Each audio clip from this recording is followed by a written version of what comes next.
city. He's run a campaign. He runs circles around every other talk show host. Hedgecock.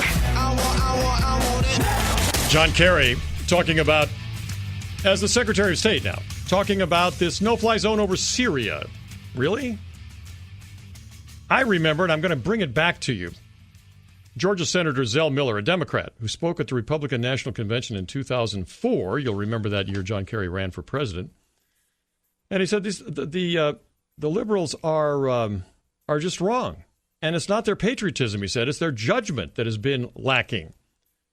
They claimed Carter's pacifism would lead to peace, he said. They were wrong. They claimed Reagan's defense buildup would lead to war. They were wrong. And he says no pair has been more wrong, more loudly, more often than the two senators from Massachusetts, Ted Kennedy and John Kerry. Then he went on to talk about John Kerry's actual voting record in the United States Senate. Listing all the weapon systems that Senator Kerry tried his best to shut down sounds like an auctioneer selling off our national security. But Americans need to know the facts. The B-1 bomber that Senator Kerry opposed dropped 40% of the bombs in the first 6 months of enduring freedom.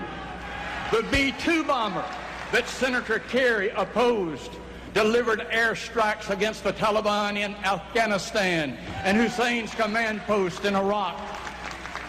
The F-14A Tomcats that Senator Kerry opposed shot down Gaddafi's Libyan MiGs over the Gulf of Sidra. The modernized F-14D that Senator Kerry opposed delivered missile strikes against Tora Bora. The Apache helicopter that Senator Kerry opposed took out those Republican Guard tanks in Kuwait in the Gulf War. The F-15 Eagles that Senator Kerry opposed flew cover over our nation's capital and this very city after 9/11. I could go on and on and on. Against the Patriot missile that shot down Saddam Hussein's Scud missiles over Israel, against the Aegis air defense cruiser, against the Strategic Defense Initiative, against the Trident missile, against. This is the man who wants to be the commander-in-chief of the U.S. Armed Forces. U.S. forces armed with what? Spitballs? And that's what we're down to. Spitballs. And whatever else we have has already been copied by the Chinese. Robert says in an email, Roger, hacked hell, they were let in. I hope that's not true, and I'd like to hear some evidence about that. Now, there is good news, actually, because despite the best efforts of the Obama administration and the many Obamas that exist at the state and local level as well, and we'll talk about that in a minute, the fact is that America is now, because of the technology of fracking, awash in natural gas and soon in oil. Obama's own administration has now said, hey, in a very few years, we may actually, together with Mexico and Canada, as Romney said during the campaign, be independent of other sources of oil. We may not need all these dictators in the Middle East. Let them kill each other. Let the Chinese deal with these people, because the Chinese need oil more than anybody else, and they don't have the reserves we do. Well, writing about this incessantly, where I get a lot of my facts, is Marita Noon, who is America's Voice for Energy. She is with the responsiblenergy.org. Yes, sir. How are you? I'm great. It's She's good to be with you. In studio today. I'm glad you're here. Treat to be with you in person. You know, yeah, we've talked over the phone many times. Mm-hmm. And I am, I'm interested in this incredible conflict between the optimism, and it's a traditional American optimism. Wow, we found a new way to get even more oil and gas, get even more wealthy, get more higher standard of living. Great American technology. Generate jobs like crazy. And then a part of America that says, no, we don't want to do any of that. No. There is a very definite conflict, two philosophies that are warring at one another in America right now. And one, as you said, that says, let's go for it. Let's do it. Let's be independent. And the other one that says, no, no, no. So we've got one side saying go, go, go, and the other side saying no, no, no. Well, the no, no, no side is doing their best in the federal government, but they really only have jurisdiction. Well, I guess they have jurisdiction in terms of environmental laws and so forth, and they've successfully, I guess, shut down Alaska offshore, onshore, anything, Anwar, none of that. The drilling in America on federal lands has definitely gone down under the Obama administration. You'll hear him touting that we are producing more oil than ever before, more natural gas than ever before. And that is true. That is a valid statement. But it is on private lands, largely due to North Dakota. Yeah. And it is despite him. Yes. And in your area, you're down from I live in New Mexico. Mm-hmm. And there's a lot of oil going on there. Mm-hmm.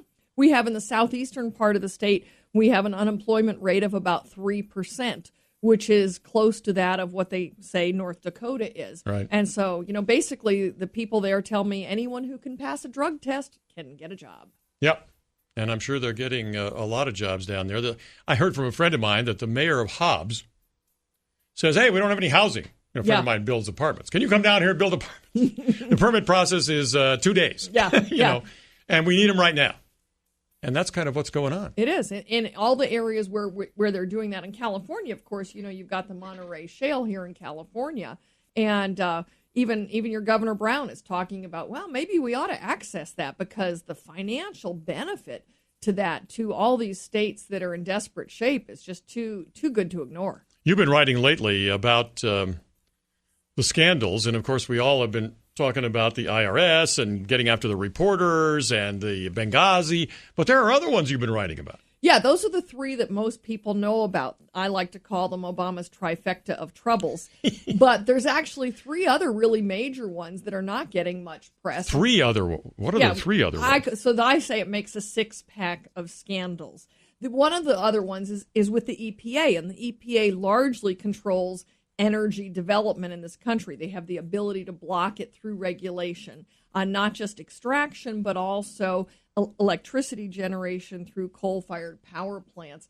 And the EPA has been showing favoritism to the green groups by waiving the FOIA fees, the Freedom of Information Act requests for the green groups, but for conservative groups charging those fees. And I didn't understand how big a deal that is until I talked to Chris Horner of the Competitive Enterprise Institute, and he told me those fees can be in the six figures. Wow. So by waiving them for the green groups, the EPA is in effect subsidizing the green groups. So that's one scandal nobody much is talking about. You can Google it, it's out there, but it's not getting a lot of airplay. I mean, what happened to equal justice under law? Come on now. If you've got fees, they got to be applied to everybody equally, no? Yeah, well, that's why this is a scandal, because it's clearly not happening the way it is supposed to, but it's not getting a lot of press coverage.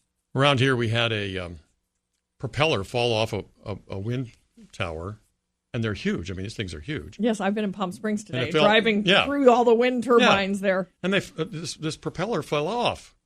So I don't know whether they're made in China or whatever. They can do tremendous amount of damage. Good grief. And they got to be killing birds like crazy. Well, that's the next scandal. Okay. Is the killing birds. That we have a law is not applied universally. The Migratory Treaty Bird Act, whatever it is, that says that if you kill migratory birds, golden eagles, etc., that you can get large fines and years in jail for this. ExxonMobil's paid billions of dollars in fees.